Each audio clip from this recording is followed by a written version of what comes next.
Hey, welcome to the Black Knight Nation podcast. I'm your host, Sal Interdonato. We're brought to you by Higher Echelon, a company run by Joe Ross, former Army fullback, former Army assistant coach, former Army officer. We appreciate Higher Echelon for letting us bring this podcast to you. And today we have Steve Anderson and Brendan in Jersey. The Army fans were clamming for this one. They wanted to hear our thoughts about the Big Temple win 42-14, a Thursday night game. And Brendan, I couldn't believe that it was the first Thursday night game since 1999, and you had the Mike Wallace double overtime game against Louisville was the last game, right? Was it triple overtime, double overtime? What was it? It was 59-52 in double overtime, and that was the first Army game I ever attended. So wow, that was the game that hooked me into all of this. Yeah, great. That's crazy. And now, so the next Thursday night game is against Temple in 2024, 25 years later, if my math is correct. And it's a big win. Maybe we'll just get initial thoughts because I got a lot on my mind. I just wrote a story about the defense and had 7 sacks against Evan Simon. The most amount of sacks in the game for Army since the 2018 Armed Forces Bowl against Houston when they had 10. So we'll get into more about that. But Steve, first, why don't you give us your thoughts on the game? Yeah, I mean, it's another game where I truly believe this team just plays their football and is going to go out and execute and play at their level that they know that they're capable of due to accountability and discipline. And just the sheer passion to play Army football. It doesn't matter if the team they're playing is not very good. They're not playing down teams' levels. They are playing Army football in all the stereotypical ways that Army football: control the ball, violent, aggressive on defense, all the things that we love to see about Army football. If you're an Army fan that have watched Army throughout the great years and the bad years, the things that keys to victory, this team does it, and it's really fun to watch. And I'm super excited about being 4-0 and continuing this momentum through next week. Brendan, your thoughts on the game? Yeah, I mean, we talked about it in our season preview episode, but I mean, Steve just mentioned and Sal, you mentioned it, a month ago or whenever it was. But yeah, I mean, there's no playing down to competition so far this season. They're just going out and very, very coolly and calmly and quietly, kicking people's ass in a way that we haven't seen since 1996. I mean, that was something else I said in our preview episode was, the reason I give 96 the tiebreaker over 2018 is the best team of the modern era or whatever you want to call it, is the 96 team started 9-0. And not only that, but I think they had an average margin of victory of 20 points per game. And the closest game was 16 points against Air Force in that 9-0 run. And this team's off to a 4-0 start. They're averaging almost, I think, a 26 or 25 or 26 average margin of victory. And none of the games have been close. There's none of this cardiac cadet stuff so far. We'll probably see it a little bit later in the season when the level of competition picks up. But yeah, I mean, really, I think most people expected Temple to be a little bit more of a challenge, just for the fact that it was a short week, and I think Temple did give them probably the most problems in that first half that they've seen so far. I mean, I think Army was a little bit lucky to be up 14-0 at halftime and not 14-14. I think they would have, continued to press on in the second half regardless of how the first half went. But just couldn't be happier with how this season has started so far. Yeah, first 4 games, the point differential is up 103 for Army. I mean, that's just crazy. And, we'll see. They have Tulsa coming up. And to be already have 4 bowl eligible wins already, and we're not even into October, that's a good sign. Steve and I talked about this last week where, usually you're fighting and clawing the last 2 years trying to get those W's in November to try to get bowl eligible. And now, I mean, that's going to be checked off really quick, no matter with the schedule that's ahead. Just seeing the game, they did get lucky, Brendan, right, Steve? They got lucky on the holding call that negated the first touchdown drive of, the 49-yard pass by Temple. They did get lucky on the Jaden Mays when he fumbled the punt, and he was able to get his hands on it a little bit more than the Temple guy. Give the ball to Army. They did get lucky on the Bryson Daily. It looked like a fumble, but they ruled it a forward pass. That didn't give Temple a, I don't know what happened there, but I mean, the football gods are on Army's side. And when they get the ball rolling, and you look at this game, right? First drive, Noah Short, 61-yard touchdown run. Then you give it to Bryson Daily. He has 152 yards and 3 touchdowns.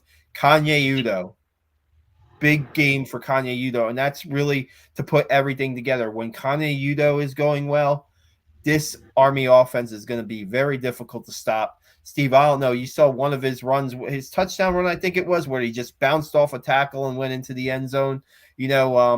Army football, when they get everything, when those 3 elements of the option offense are going, and then maybe the passing wasn't the greatest because they were forcing it a little bit at the end of the first half, but they did have some completions. And then Dwayne Coleman throws a touchdown pass to Cam Shore in the fourth quarter. So that accounts for the passing score in the game. All around effort on offense, Steve. Yeah, no, I mean, I think if you look at the big portion here is they ran their offense and they played their defense to what is their strengths. And what they did was they were able to control the game. Okay. I don't care what level of football, if a team's got -5 rushing yards against you, you better hope that you're winning that game. So that is a stat that will always be incredible to me, regardless if you're playing a 1AA team or if you're playing the best team on your schedule.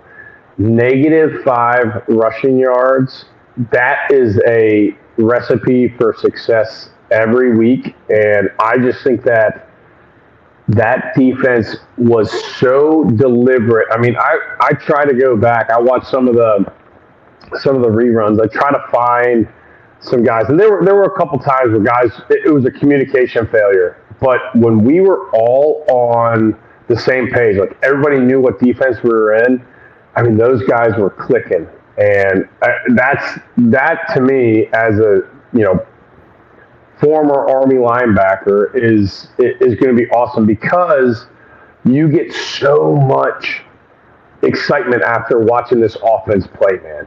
I mean, as a defensive player, you watch this offense and you just know you have a chance every single Saturday if you just show up, keys, alignment, and execution. Yeah, it's completely different from last year. I mean, where they were fighting for touchdowns and, they're scrapping and clawing against UMass and Boston College at home. It's like now if you don't score, 35 points or more, you're probably disappointed as an Army fan. And just when the defense is a less time on the field with the offense when they're taking their long drives. But the defense, I have to give it credit. For about 3/4 of this game, they didn't play with Max DiDomenico. Max DiDomenico maybe re-injured his arm/hand. He was out. And guys like, Gavin Shields are stepping up in his place. Tommy Zatello's stepping up in his place. Tommy Zatello's a senior who, hey, make the most out of your time. Get on the field. And he's out there making plays. And I'm just like, man, this defense, 7 sacks by 7 different players. Steve, 7 sacks by 7 different players is crazy, man. It's just crazy. Well, we're going to bat this back and forth a little bit, but I'm telling you what, man, watching Bryson Daily control that offense is empowering to everybody on that team because there's a sense of we're going to be okay. There's a sense of this guy is taking this team and hey, we're giving it to him. Hey, lead us. You have to as a quarterback. It's automatically kind of like intrinsic with the position. Like you have to allow him to do that. But it is truly incredible to just watch him run this offense. And when he scores or when somebody scores or whatever happens, his reaction and his passion and his effort is something that I'm telling you, man. I said this last week. This team has some kind of hidden agenda or something that is just like, hey, we're going to show everybody that we belong. We've always belonged in a conference, or there's something about this team that's like, hey, we're going to be the first Army team that goes to a playoff. I don't know what it is. But this just feels like they have something that they are keeping in the locker room, some kind of hidden goal or whatever, that they hold each other accountable, that they go back to when they see somebody that's not living up to their end. They point to it and say, hey, you signed this part of the contract that says you're going to do everything it takes to be the first team ever to do this, whatever. And every Saturday I watch them, or every Thursday, or whatever, every week, it goes back to, dude, it's for real. Like, these guys are not messing around. They have something they something they want to prove, and they show up to play every time they're on TV. Yeah, guys, if you're watching now and you have any comments or questions, please send them our way. Steve, what you're talking about right now, Seth Mendelson's working on a column that we're going to probably run on our website tomorrow on Sunday about Bryson Daily and his leadership. And Brendan, I'm almost like running out of words to describe Bryson Daily to a point and what he's doing, because if he's not bowling over a defender and knocking him down so he gets trampled on by his teammates, he's hurdling a guy that's trying to go for his legs on a long run. The block on the FAU game when he's 40 yards down the field blocking for Noah Short. I mean, this is something. We've had some great quarterbacks at Army, even in the Jeff Monken era. Steve, you played with Trent Steelman. He was one of the greats. He was a hard-nosed quarterback. I didn't see Trent Steelman doing those things, to be honest with you. I haven't seen him doing those things. This is a one-of-a-kind quarterback. And like you said, Steve, senior year, this is it for Bryson Daly and these seniors. 6-6 the last 2 years. Not good enough. Not good enough. Not up to the standard, right? And I think that just goes back to the informal leaders that are seniors, the position players that are informal leaders. I mean, look, man, those guys have been a part of, being coached by Monken. There's a certain standard, there's a certain expectation, and 6-6 is not it. I don't care, how long you followed Coach Monken, 6-6 isn't it. And I think those seniors are taking it a bit personal. I mean, last year kind of, ended on a strong note, but kind of coming up short with, not being able to give those seniors something to go out on. I think I saw a stat today that we actually have the longest active winning streak going back to last year right now at like 9 games or something like that, which is pretty cool. But at the same time, with Missouri? 8 with Missouri, who didn't play today. So still 8. Oh, yeah. Still 8. Yeah. So, and Brendan, I'd like to hear your part about this. Like, I understand, there's always, in our culture, we have a little bit of, what's it called? Basically, the latest and greatest is always the best. I mean, there's been a lot of great quarterbacks that have come through Army that we can sit here and talk about. But the leadership and the way Bryson is playing to where it makes it seem like there is not going to be any regret is what I'm taking away from his play when I watch. Yeah, I mean, I don't know that I've ever seen anybody with the combined skill set that he has, and then when you add the leadership qualities on top of it, it's just like an amazing package. And then you see the way he's playing this year. I think he's just sort of like, well, like this is it. Like this is my last year playing football. Like what do I like? Like I have nothing left to lose. And when you just like when you put all those elements together, it's extremely dangerous for defenders on the other team. Dude, he's delivering those hits and getting right back up, and the defender's still on the ground, like not getting up. Yeah, and I think another thing about it is he is completely owning the fact that this team is going to go through him. There is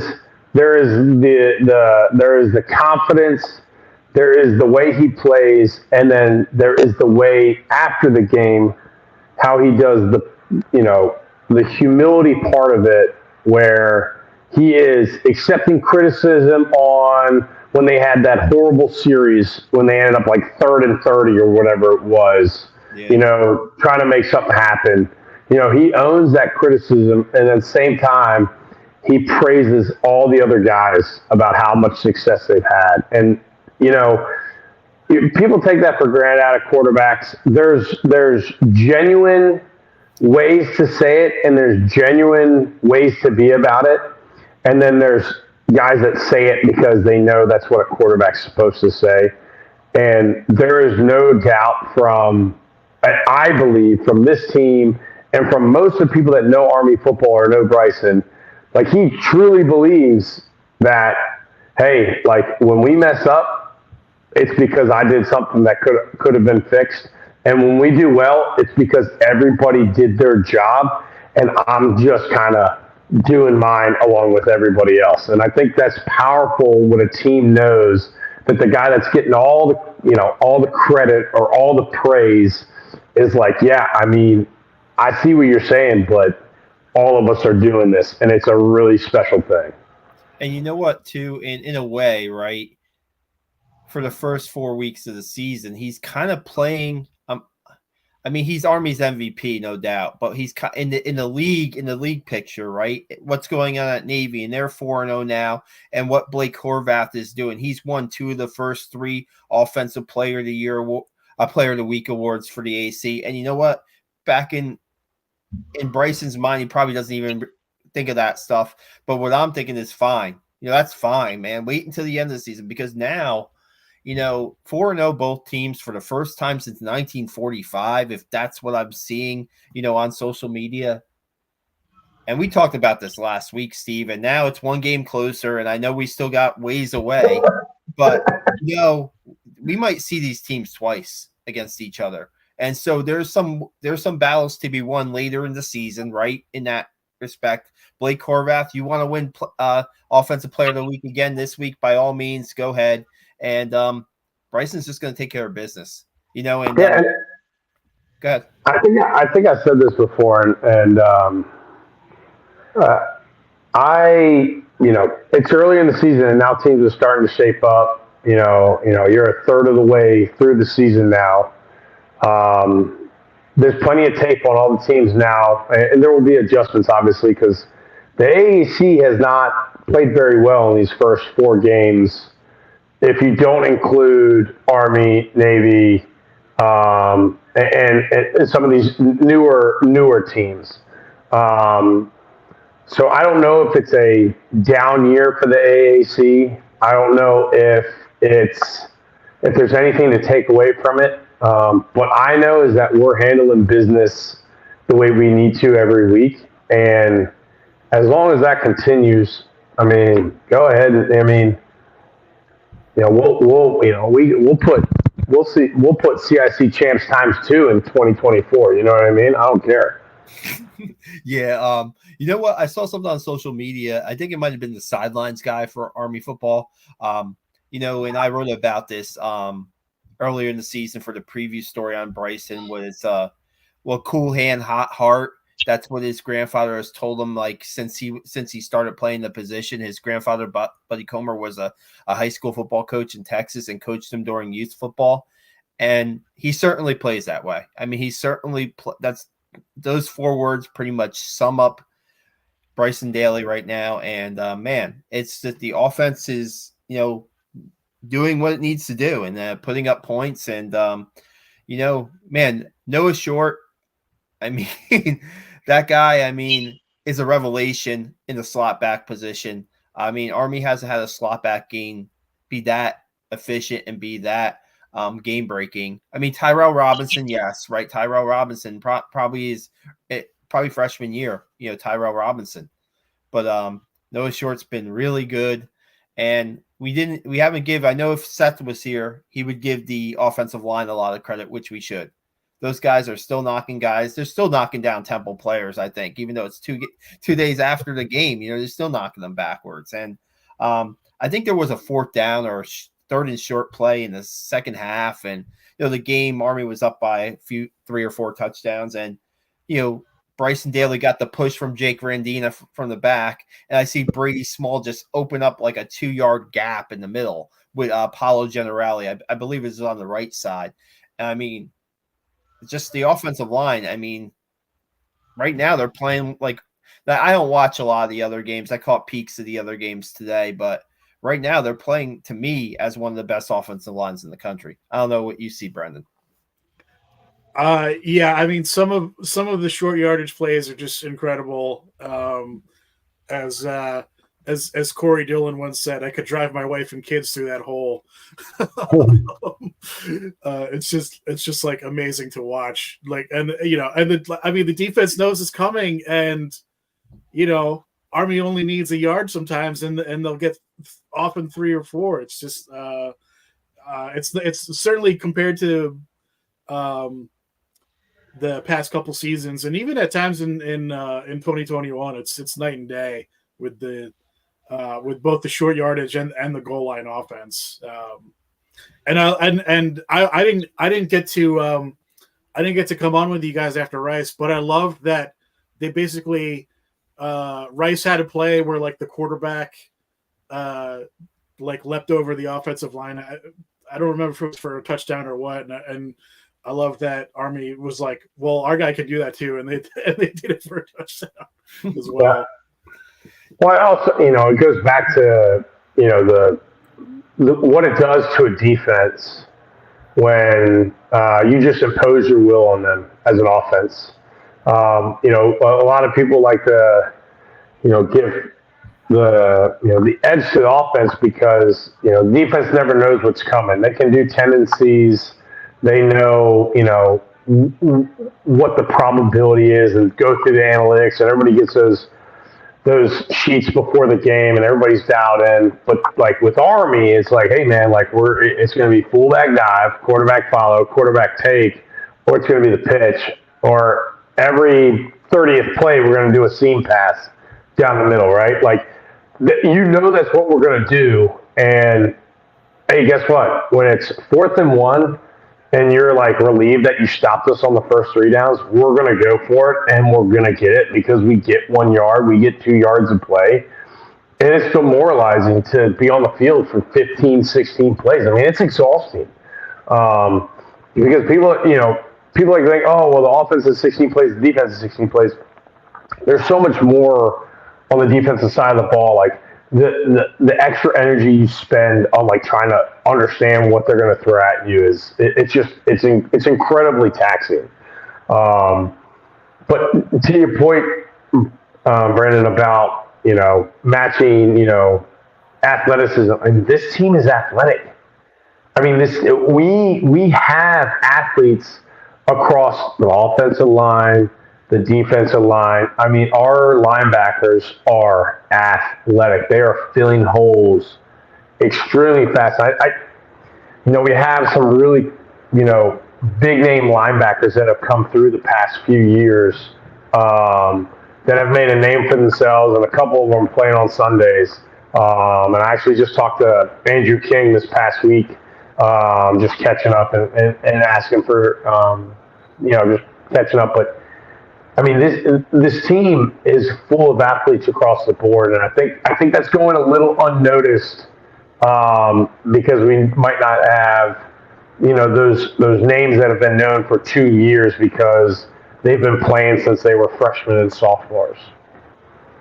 Yeah, the defensive line, right? Jacob Tuioti, second string, nose tackle, sack. Andre Miller, second or third team defensive end, sack. They just send them in waves. And we might have a Seth Mendelson appearance. Let's see. I ain't Seth, are you there? Can you hear me? We can hear you, Seth. Hi. Sorry about being late. He's late, guys, but we'll welcome him in only because he was our boots on the ground in Philadelphia on Thursday night at Temple. And maybe, Seth, real quick, I don't know how long you can be here, but maybe you could give us your observations from the game. I have plenty of time now.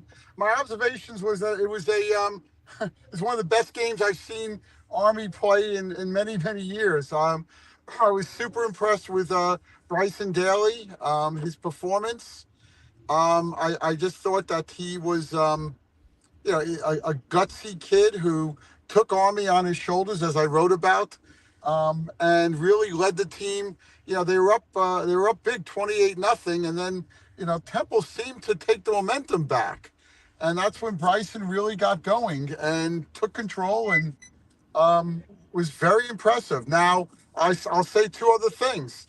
The offensive line was spectacular on Thursday night, and the defensive line and the linebackers were just outrageously good. 7 sacks. Yeah, no doubt. I don't know. We were talking about the defense a little bit while you jumped on, and I just think about like we were saying, the depth of the defense, how many guys they could roll in. Jaden Mays had an interception where he made a nice diving play toward the sideline that was upheld.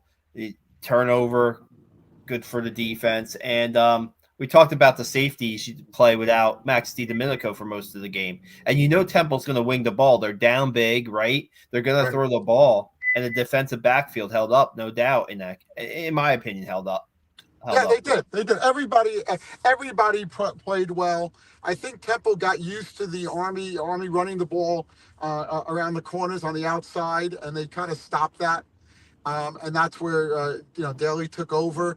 But that's the only thing that it didn't work so well for Army on Thursday, but. Everything else worked so well that it didn't matter. Yeah. What did you see? Just I don't know. They're 4-0 now, right? And I just checked what Tulsa was doing tonight. It wasn't good. We'll get into that in a little bit. But what was your sense at the press conference with the players and Coach Monken about what direction this team is, and it seems like they're still grounded on what they want to accomplish this year? Well, most definitely. I asked Monk, and my last question was, "You're 4-0. What do you think?" And he goes, "You know what? We're going back to practice tomorrow. There's a lot of things we have to do to improve." And he's not walking away from that. He'll be talking about that before the last game of the year, no matter what their record is. This is a team with a lot of faith in themselves right across the board. They're with every win and every domination. They dominated 4 teams. You can see the optimism, the enthusiasm, the belief in themselves. Just gets stronger and stronger. I think you're going to see more of that. Tulsa is getting killed tonight. I saw that score by North Texas. Spoiler alert. Yeah. Sorry, guys. But North Texas is probably the best team we're going to play this year in the league, with maybe the exception. Well, Navy's not a league game, but with Navy. So we're going to go down to Tulsa, probably a good 10-point favorite again. Jeez. 10, I would say 9 to 12-point favorite. And they're going to, this is about as optimistic and as confident an Army team I've seen in my many years of being affiliated, one way or the other with the university. Yeah, I think again we talked about it, and it's Monken's kind of MO, but it's like, what if? All right, we're 4-0. There's a lot to be proud of, but what have we accomplished? We've accomplished 4 winning games. Like that's it. Like we have not. There's nothing to show for it yet.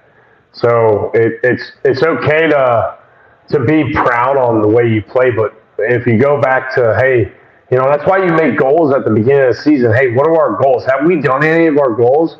Then we don't stop working.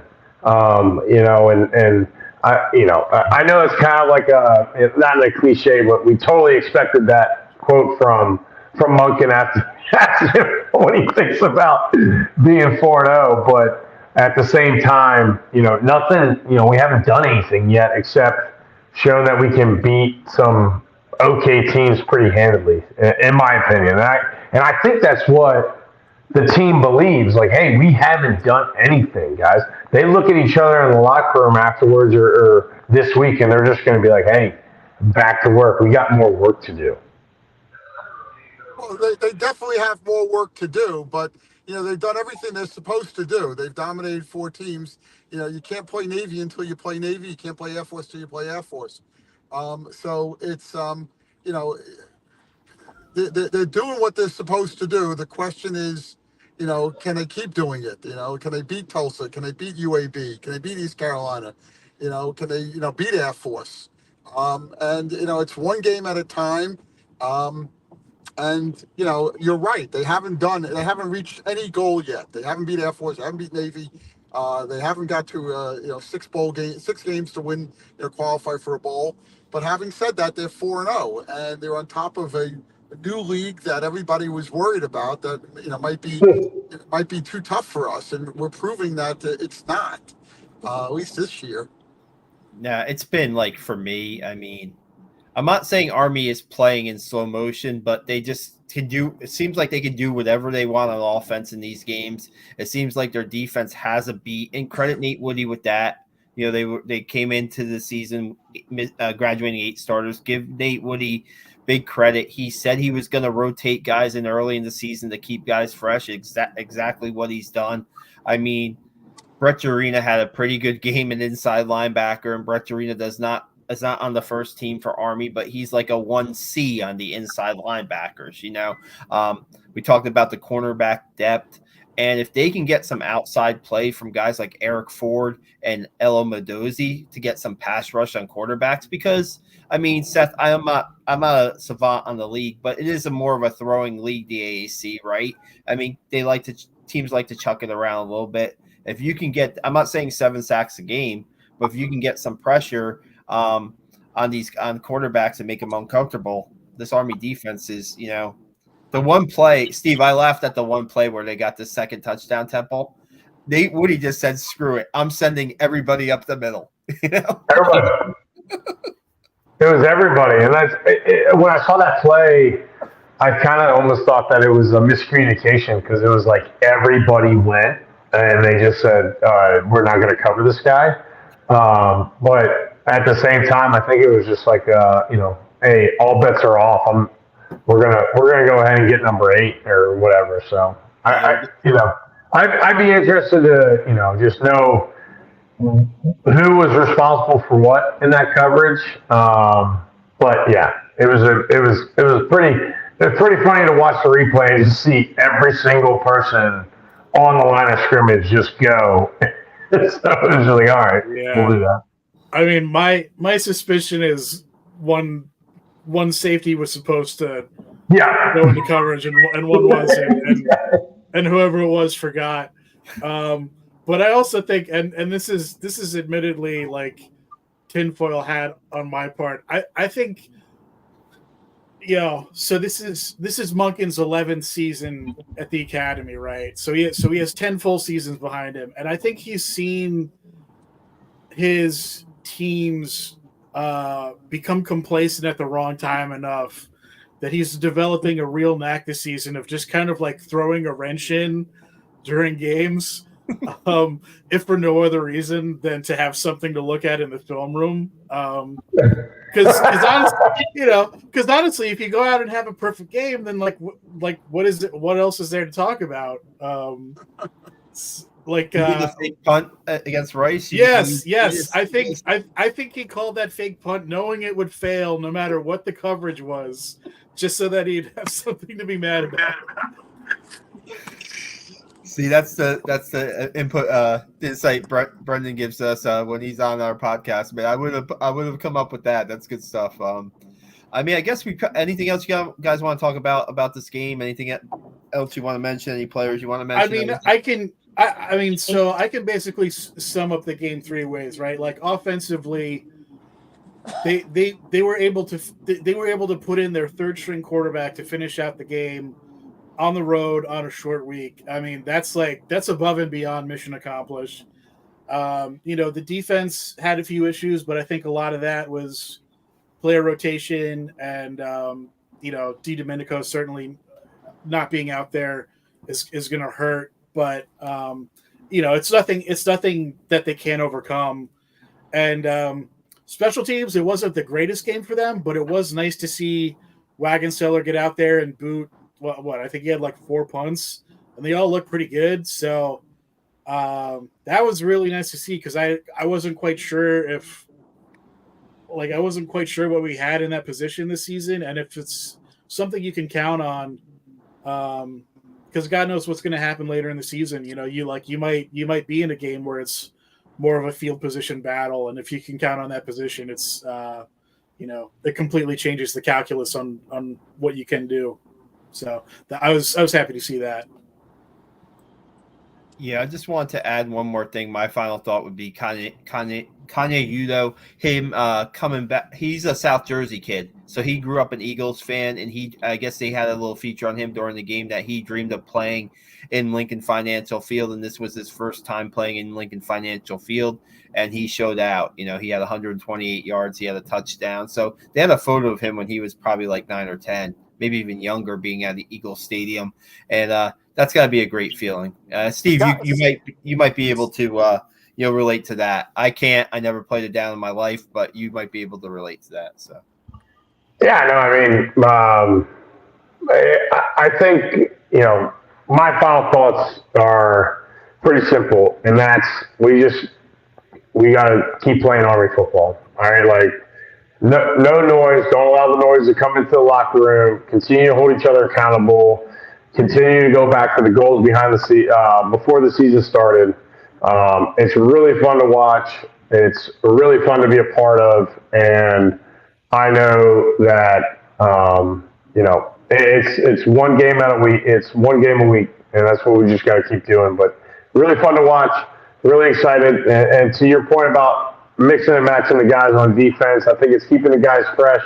It's keeping the guys on their toes. It's keeping the guys making sure they stay accountable because they know any given time they can go in there and they're going to have to be relied upon. So again, good stuff, and looking forward to some added rest, and then we're going to take on Tulsa. Yeah, Army has a couple extra days, to prepare, and I was waiting for the Tulsa to just score with 9 seconds left. They're down 52-19 against North Texas. So that's Army goes to Tulsa on a week from now. Saturday, it's a noon kickoff. And the AAC, I mean, it's kind of Rice is in a battle with Charlotte. Looks like that they're 21-20 coming down to the wire here. Seth, any final thoughts real quick on the game and what lies ahead maybe for Army? Okay, well, I just want to say about Kanye, they asked him about playing in South Jersey and if he was an Eagles fan, and his comment was, I was, but I guess they traded a couple of his favorite players, and he's no longer an Eagles fan. I thought that was interesting. That's such a generational thing. Yeah. My final thoughts is I got home at 2:30, 3 o'clock in the morning, and my son is staying with me until his new apartment comes, and he was up waiting for me. Which was great. And he goes, I watched the game, and he goes, here's what I don't understand. Everybody on the planet knows Army's going to run the ball, and they still can't stop them. And it's an interesting thought that we all know that he's going to run the ball. They're going to run the ball 95% of the time, and they're not able to stop this team. And on Thursday, that was because of a great offensive line effort and Daly and Kanye too. And we had a couple of really nice plays by some other guys, but it was so impressive. So my final thoughts, very simply, is this team's on a mission, and we got Tulsa next week, and then it's UAB, and then the schedule gets a little bit to segue into what you're gonna the rest of the year. You segue into a little bit of a tougher schedule. East Carolina is a good team. It's good. I'm glad that we're having them. They're home. North Texas is on the road. They seem to be among the three or four elite teams in the league, along with Army and apparently Navy, and Tulane.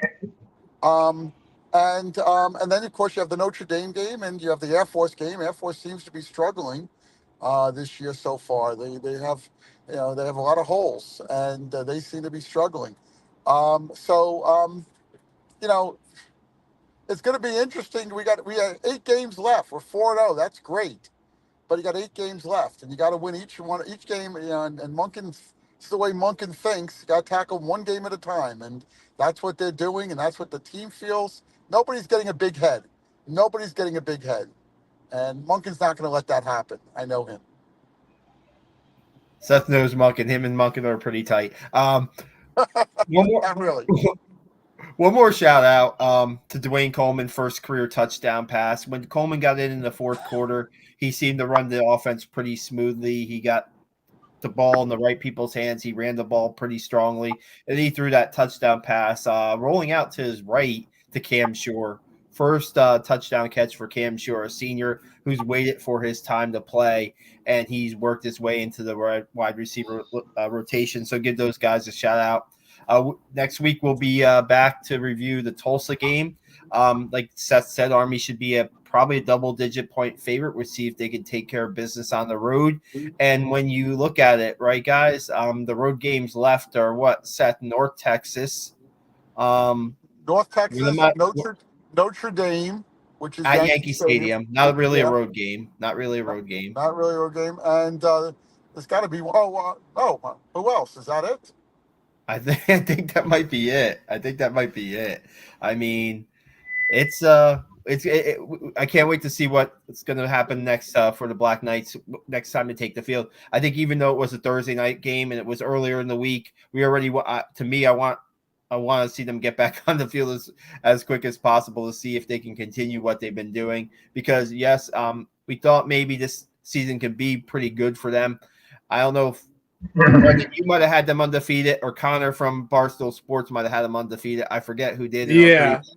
But 4-0 right now. We'll see what's going on. Guys, thanks for joining us. Check out the website. I just wrote a story on the defense. Seth had the game story. Seth's going to write probably something more on Bryson Daily. I'm going to write some recruiting stories. Check out our YouTube channel. Good interview with Jarrell Dixon. Want to plug this real quick before we get off the air.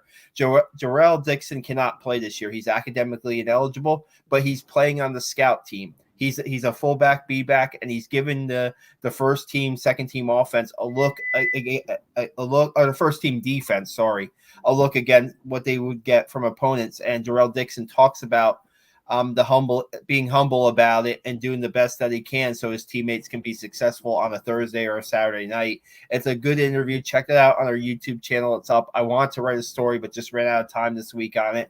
So Jarrell Dixon was very good with his time. And he's a guy who next year can't wait to play for Army. But right now, he's focused on making the team better on the scout team. A pretty good story. It talks about a lot about what this team's all about. It really does. So check that out. And, guys, we'll see you again next Saturday. And appreciate it. Steve, Brendan, Seth, thanks for joining us. And go Army. Beat 'em.